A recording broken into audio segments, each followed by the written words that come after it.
எல்லாத்துக்கும் தேவையது பணம். அந்த பணம் பெருகன்னா மகாலட்சுமியை வழிபடலாம். வெள்ளிக்கிழமையில் குபேர காலத்தில் குபேரனை வழிபடலாம். காலபைரவர் வழிபாடும் செல்வத்தை நிலைநிறுத்தும். சிவலிங்க வழிபாடும் செல்வத்தை ஈர்க்கும். பணப்பெட்டியை தென்மேற்கு மூலையில் வைத்தா பணம் பெருகும். துளசி கையில் அடிக்கடி வச்சுருந்தா நம்மளுக்கு பணம் பெருகும். வீட்டில் வாசலில் நல்லா தெளித்து வாசலில் கோலம் போட்டு காலையில் வீடை பெருக்கணும். விளக்கேற்றின உடனே படுக்கக்கூடாது, தலையை விரித்து போட்டுட்ருக்கக்கூடாது.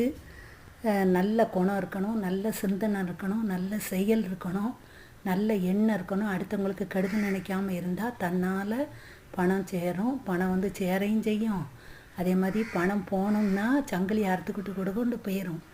அந்த பணத்தை நம்ம உழைக்கணும். உழைச்சாதான் பணம் கிடைக்கும். அந்த உழைக்கிற பணத்தை கொஞ்சம் சேமிச்சிருக்கணும். வரவுக்கு மீறி செலவு பண்ணக்கூடாது. செலவை சிக்கனமாக பண்ணணும். செலவை இப்போ சிக்கனமாக பண்ணி